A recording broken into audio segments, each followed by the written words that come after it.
He is a partner at DeCello Levitt, who is one of the attorneys that is representing the 5 John Does, the ex-WWF Ring Boys. Greg Gutzler joins us here on the program. Greg, thank you very much for making time for us today to come on and explain this case for people that maybe have not been able to go through the 82 pages or are semi-aware of the Ring Boy scandal. I'll start with sort of when this case came to your attention across your desk and learning of this, and kind of give us a time period of how long this lead up was to Wednesday's filing. Right. Well, thank you, and nice to meet you. So we've been investigating this for months.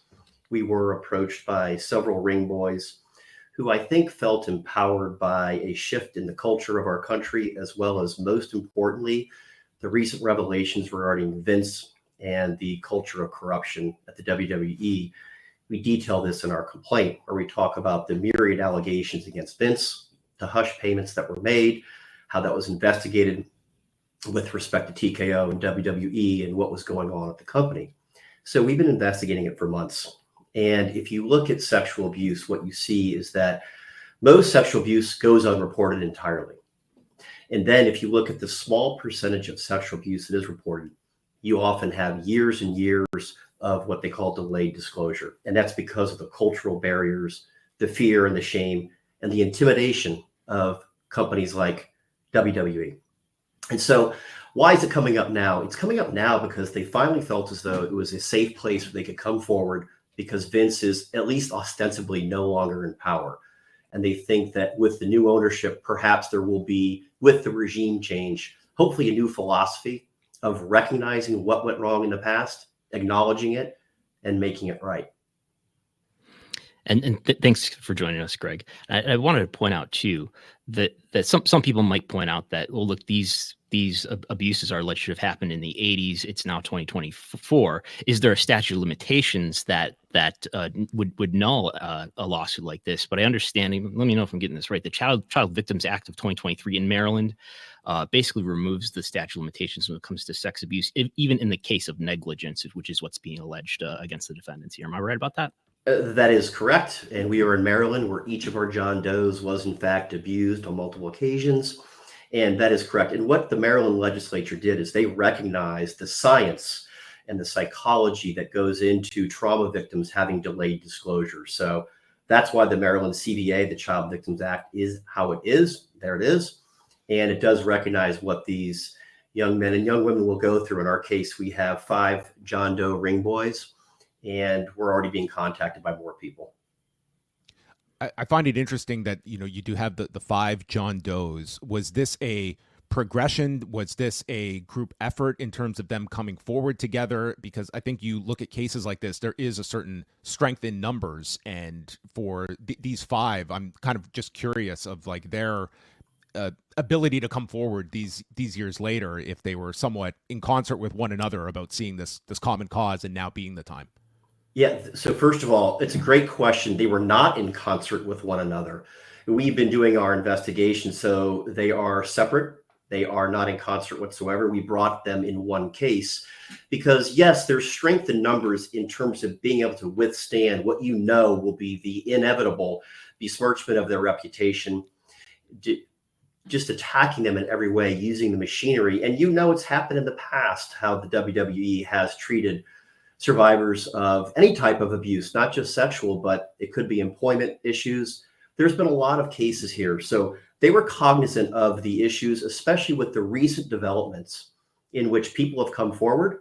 And Janelle Grant was probably the lightning rod for really opening up the fact that they could come forward and tell their truth. So over the last few months, with the revelations of Janelle Grant, the hush money payments, Vince being removed, and really finding out more and more what Vince and Linda knew, their involvement in knowing about the Ring Boys, at least as early as the early 1980s. So you have now revelations where when you think about how you look at life or how you look at a lawsuit, you really do put pieces together. And sometimes it takes a while to say, oh my goodness, I now realize what has occurred and what did occur and how it occurred and who was involved. And so it is most certainly going to be a gradual progression of knowledge of fortifying your knowledge of the position and what really happened. And that really occurred here in the last few months when you saw more of the reporting on Janelle Grant and the other hush payments by Vince McMahon. And Greg, I'd like to give you a chance to respond to the comment that we got from Jessica Rosenberg, who's the attorney for Vince McMahon. She gave us a comment yesterday where she went after Phil Mushnick, who people will know is a New York Post columnist who had been, going back to 1992, has been reporting on things, including the Ring Boy scandal. And she said more than 30 years ago, the columnist Phil Mushnick tried to make headlines with these same false claims. Those allegations were never proven and ultimately became the subject of a defamation lawsuit against Mr. Mushnick. The negligence claims against Mr. McMahon that were asserted today, which is yesterday, rely on the same absurd, defamatory, and utterly meritless statements by Mr. Mushnick. We will vigorously defend Mr. McMahon and are confident the court will find that these claims are untrue and unfounded. So just your thoughts in response to that. Yeah, I'd be happy to. She's a great lawyer at one of the best law firms in the world, and she's doing her job for a very powerful, very wealthy client. And I understand she has to take that position on behalf of her client. But if you read the 81-page complaint, you are going to see multiple facts, myriad facts, dozens of facts that have nothing to do with Phil Mushnick. So what do we have? We have the fact that you had Mel Phillips shuttling young boys in plain sight in front of WWE executives and wrestlers from state to state. You have him in plain sight staying in hotel rooms with young boys. You have in plain sight Mel Phillips engaging in sexual foot fetishes in the ring in front of people, in the locker room in front of wrestlers and executives. He was even provided his own private dressing room in certain areas. You have the FBI videotape where the FBI said, the behavioral science unit said, this is consistent with pedophilia and sexual foot fetishes. You have Vince McMahon never denying that he told people that Mel Phillips had a peculiar and unnatural interest in young boys.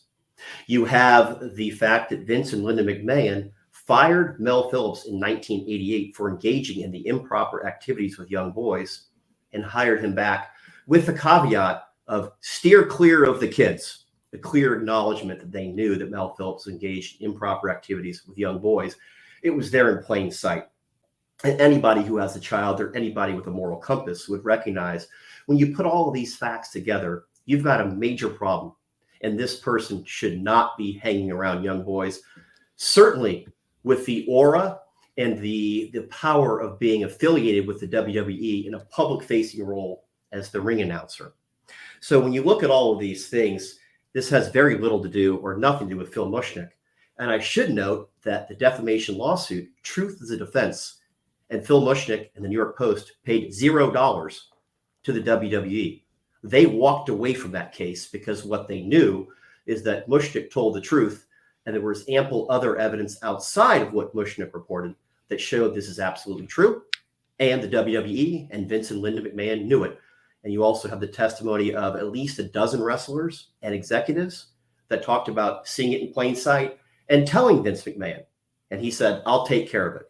So you've got a lot of facts, but I do appreciate counsel, who's one of the greatest attorneys around, no doubt. But she's doing her job, and I respect that. And I appreciate the fact that she had a comment. It's just off the mark. It misses all the evidence in the complaint. It's just not right. And it's striking looking at what the FBI was looking into in 1993. It sounds like they were coming close to bringing charges against Mel Phillips, who has now passed away.